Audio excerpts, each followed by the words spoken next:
On parle pour l'instant de l'aide aux hommes, de l'aide aux gars qui existe, soit dit en passant. C'est un peu pour ça qu'on en parle ce matin. On est avec André Beaulieu, qui est directeur général d'Autonomie à Québec. Il existe aussi de l'aide ailleurs, André, sur la rive sud de Québec. Et on va parler tout de suite avec Guy Aubé, donc de partage au masculin. Bon matin, Guy. Bon matin. Vous allez bien? Oui, je vais bien, vous-même. Ouais. Ouais, Guy Dubé. Ouais, ben c'est ça que j'ai dit. Aubé. J'ai dit Aubé? Ça arrive tout le temps, je sais pas pourquoi. Ben Dubé, OK. Je vais vous appeler Guy, ça va aller mieux de même. C'est bon. Chez vous, vous offrez à peu près les mêmes services, je pense que chez Autonomie du côté de la Rive-Sud. Oui, on est le deuxième plus vieil organisme pour hommes au Québec, après Autonomie, qui nous a d'ailleurs beaucoup inspiré quand on a commencé il y a 22 ans.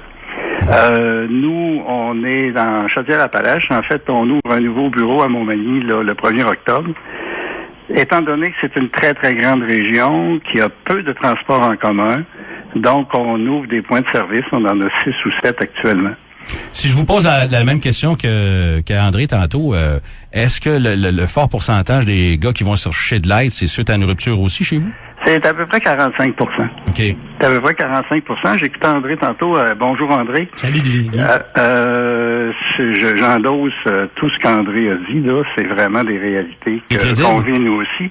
Alors, il est très, très crédible. Mais par contre, nous, c'est pour ça que j'ai appelé aussi. D'abord, pourquoi on pense qu'il y a juste de l'aide à Québec? Ouais. Parce que vous avez une bonne pénétration chez nous. Oui. C'est aussi qu'on vit des situations particulières. C'est pas pour rien, les taux de suicide chez les hommes les plus élevés sont pas dans les grandes villes, sont en région. Mm-hmm. Parce qu'en région, on vit souvent selon des valeurs plus traditionnelles, et qu'en région, un homme peut-être qui doit de plus en plus toffer sans dire un mot.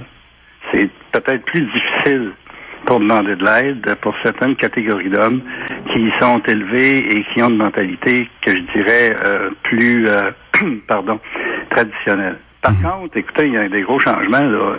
Il y a 20 ans, dans nos premiers 6 mois, on a eu 12 gars. Et depuis 5 ans, on en reçoit à peu près 450 par année. Aïe, aïe. C'est important. C'est une grosse différence. Petite différence aussi avec ce qu'André disait pour Autonomie. Mm-hmm. Chez nous, les 18-25 ans, c'est 10 % OK. Et 26-35, 22 Est-ce que c'est parce qu'il y a moins d'aide accessible pour les jeunes, ça arrive sud, par exemple? Mais peut-être la Rive-Sud, c'est vaste. Hein? Nous autres, on est de Binière à Montmagny-Lillet, la Beauce. Ben, je pose la question parce que je sais que, par exemple, qu'à Québec même, là, il y a quand même beaucoup de ressources pour les jeunes, spécifiquement pour les jeunes. Ouais. Ben, on a des maisons de jeunes. Il y a les CLSC qui font un excellent travail. Il y a aussi des lignes téléphoniques nationales. Nous autres, on a fait de la publicité qui s'est adressée aux jeunes. On est allé dans les écoles parler de partage au masculin. Donc, il y a peut-être un effet qui s'est fait là. Je me souviens qu'il y a 15 ans, on n'en avait pas. Et un jour, il est arrivé un jeune dans mon bureau, il m'a dit, moi, j'attendrai pas d'avoir ton âge pour régler mes problèmes. Ça a été comme... assez direct. Ça a suivi, là, tu sais, c'est... Par contre, vois-tu, 36 à 64 ans, là, ça représente 45-60 %. OK. Les jeunes qui vont chez vous, je pose la question aux deux, les jeunes, je comprends qu'Autonomie, il y en a pas énormément, mais 7%. Quand même. Bon, 7 % chez vous, c'est quoi? C'est un petit peu plus que 10? Là, 18-25, c'est 10 %. Puis 18-35, c'est 32 %. OK. Ils vont vous voir pour quelle raison? Là? Dites-moi pas que les jeunes vont vous voir pour la rupture. Là. Ah oui. Ben voyons donc. Hey, dans un groupe, une fois, j'ai eu un homme de 67 ans puis un gars de 18 ans. Absolument. Et la constatation qu'on a faite, c'est qu'une peine d'amour, à n'importe quel âge, c'est la même maudite affaire. Mais ouais, mais là, c'est parce que là, c'est assez inquiétant, là, un jeune que, je sais pas, moi, 17-18 ans, puis qui a besoin d'aller chercher de l'aide à la suite d'une rupture. Et j'espère que ça va changer en vieillissant, parce que sinon, la vie va être difficile, là. Ben non, s'il vient chercher de l'aide à 17 ans, moi, je suis tellement heureux. Vous allez y régler son problème? Ben là, regarde, on l'aide, et d'abord, il découvre que demander de l'aide, c'est normal. Ouais. OK? Puis qu'il y en a quand il en demande, puis qu'il est reçu et respecté là-dedans. Et puis, s'il comprend des choses à 18 ans, qu'un autre comprend à 40 ans, ben il vient de sauver 22 ans. Couple d'années. Donc, l'exemple, ce qu'il disait, le jeune, c'était vrai. Oui. Lui, il les a réglés. De pas attendre votre âge ou vos âges pour régler les problèmes. Nos âges, mettons, pour régler des problèmes. C'est ça. Il y a un gars au Lac-Saint-Jean, dont j'oublie le nom, il a fait une campagne à un moment donné, il y a 20 ans, qu'on avait repris par ici. Ça s'appelait « Demander de l'aide, c'est fort ». Monsieur Garneau, je pense, du Centre de prévention du suicide. Et de plus en plus, ça se développe, là. Autrefois, nous autres, on a pignon sur rue, sur une avenue passante à Saint-Georges. Et dans nos premières années, les gars, ils rentraient par la porte dans l'arrière. Maintenant, on fait des groupes en rupture amoureuse le soir, puis en attendant que la porte ouvre, il y a 5-6 gars qui fument une cigarette dehors en placotant devant tout le monde. C'est un gros changement de mentalité chez les gars. Mais là, ça me frappe pas mal. Là. Vous faites des soirées sur les ruptures amoureuses. C'est vraiment le problème numéro 1 là, dans vos... C'est clair. 45%. Tu sais, dans les ruptures amoureuses, c'est 45% des gars qu'on reçoit là d'année après année. C'est... mais écoute, la rupture amoureuse chez un homme, c'est un des 4 facteurs qui conduisent dans le processus suicidaire. Et est-ce qu'il y a beaucoup de violence là-dedans? Est-ce que ces gars-là arrivent avec des problèmes de violence souvent aussi? Non? Il y a des ressources spécialisées en violence qui font de maudite bonne job. Ouais. Nous autres, on les réfère là. Mais des fois, le gars, il arrive ici, il y a des il y a des problèmes de couple, là.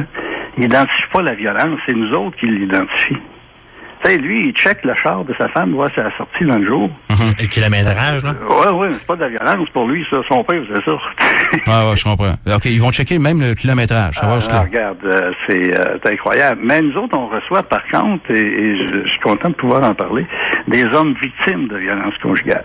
Dans nos services, on en a à peu près une trentaine. Bon, ça y est, on va se transformer en radio poubelle. Vas-y. Non, on peut dire des vérités sans que ce soit une poubelle. C'est 25 à 30 gars par année qu'on reçoit qui sont victimes de violences conjugales. Sur la rive sud de Québec. Sur la région de Chaudière-Appalaches. Et je suis sûr qu'André vit le même phénomène d'autonomie. C'est sûr qu'on en soit aussi. Bon, expliquez-moi ça, les gars, là. C'est quoi la violence? Parce que les gens comprennent pas ça. Il y a bien des gens qui comprennent pas ça. La violence envers les hommes. C'est la même chose que la violence envers une femme. Écoute, t'as des couples où c'est l'homme qui a des comportements violents. Il y a des couples où c'est les deux.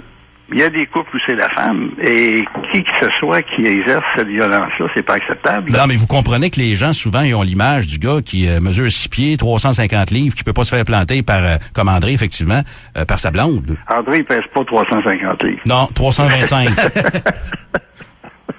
Écoute, j'ai eu un client de 225 livres, dont la femme en pesait 105, et qui était battue, physiquement. Mais la violence physique, moi, je la trouve plus rare quand il s'agit de la violence exercée par une femme. Mais on voit beaucoup de violence psychologique, de violence verbale. Ouais, c'est plus ça. Ouais. C'est plus ça. Mais cet homme-là se faisait battre. Et puis, pourquoi il se défendait pas? Parce qu'il avait peur d'elle, parce qu'il avait plus aucune estime de lui-même. Il était complètement démoli. Quand on dit à un homme, monsieur, je vois que vous êtes victime de violence conjugale, on vient d'y donner un autre maudit choc. T'sais, lui, il se sent coupable là-dedans, il voit pas ça comme ça. C'est la même chose qu'un gars qu'on dit, écoute, c'est de la violence que tu fais à ta femme, puis qui dit, je l'ai jamais touché. Un gars qui touche une femme, c'est un écœurant. Mais un gars qui la surveille, qui l'abaisse psychologiquement, qui l'abaisse verbalement, faut qu'il prenne conscience que ça aussi, c'est de la violence. Guy, en terminant, peut-être dire comment les gens peuvent avoir accès à vos services sur la Rive-Sud? Bon, nous, on a un site Internet. On a le numéro de téléphone principal, c'est le 418-228-7682.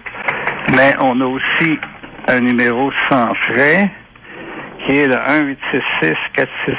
1-866-466-6379. Puis là, je les nomme pas toutes, parce que à Thetford, on a un numéro pour Thetford. À Lévis, on a un numéro pour Lévis. Mais vous avez un site Internet, on peut donner l'adresse? Oui, www.partageaumasculin.com. Bravo pour le travail, puis merci, Guy. Merci, au plaisir. Salut, Guy. Salut, bye.